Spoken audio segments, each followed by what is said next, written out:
नमस्कार साथियों, मैं वेद प्रकाश गुर्जर। अभी तक हमने कर्मों से संबंधित बातें की कि कौन से कर्म मनुष्य के लिए श्रेष्ठ हैं। अब हम बातें करेंगे ईश्वर से संबंधित। साथियों, हम सभी को ये पता होता है कि मनुष्य के जन्म का जो मुख्य उद्देश्य है वो ईश्वर को प्राप्त करना या परम तत्व को प्राप्त करना होता है। लेकिन इस सांसारिक जीवन में हम मोह माया के चक्कर में फंस करके हम ईश्वर को प्राप्त न करने के रास्ते को भूल करके हम दूसरे रास्ते को चल पड़ते हैं, जिसके कारण हमें संसार में बार बार जन्म लेना पड़ता है और बार बार मरना पड़ता है। साथियों, आप जिंदगी का आनंद लो,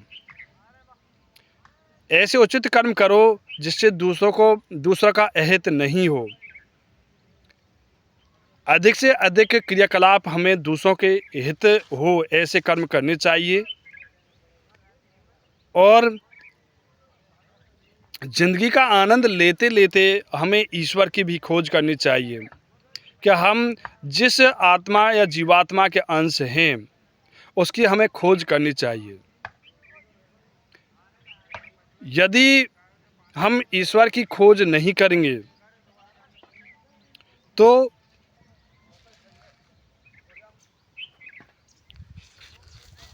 हम मोह माया के चक्कर में फंस करके विभिन्न प्रकार के क्रियाकलाप करेंगे, जिससे विभिन्न योनियों में जन्म लेना पड़ेगा और बहुत सारे दुख सहने पड़ेंगे। साथियों, मेरा आज आपसे प्रश्न है कि ईश्वर है या नहीं।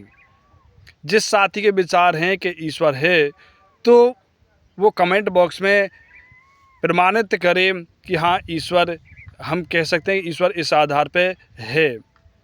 और जिस साथी के विचार हैं कि ईश्वर नहीं है तो वो भी प्रमाणित करे कमेंट बॉक्स पे कि ईश्वर इस कारण से नहीं है। अगली वीडियो में हम ईश्वर से संबंधित जानने की कोशिश करेंगे। तब तक के लिए नमस्कार।